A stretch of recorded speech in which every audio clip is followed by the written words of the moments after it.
Archival records are primarily unpublished material, which means that the sorts of things that you can find in a file are quite varied.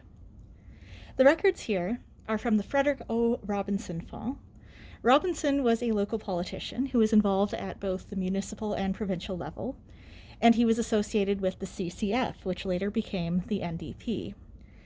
This file has a variety of campaign materials from other people's campaigns. So we have very small brochures like this one, which is talking about healthcare, the CCF plan for Ontario provincially. So these were published and distributed widely around the area, but there's also a variety of material that doesn't exist anywhere else.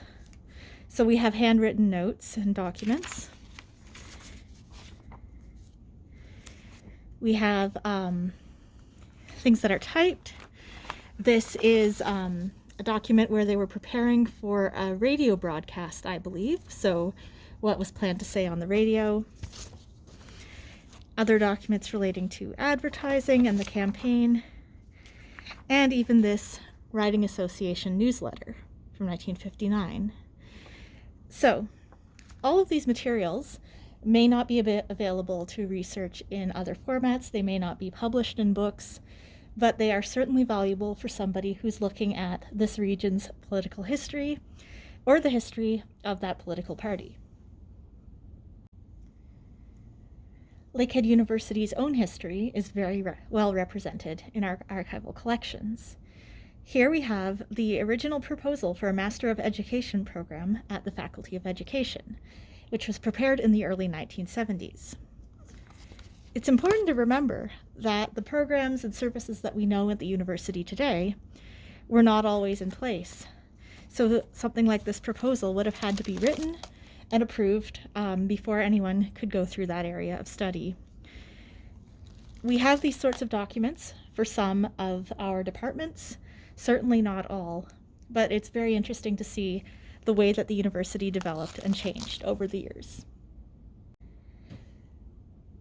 This minute book, one of many bound minute books in our collection, documents the founding and establishment of the HOITO Restaurant, which was part of the Labor Temple on Bay Street.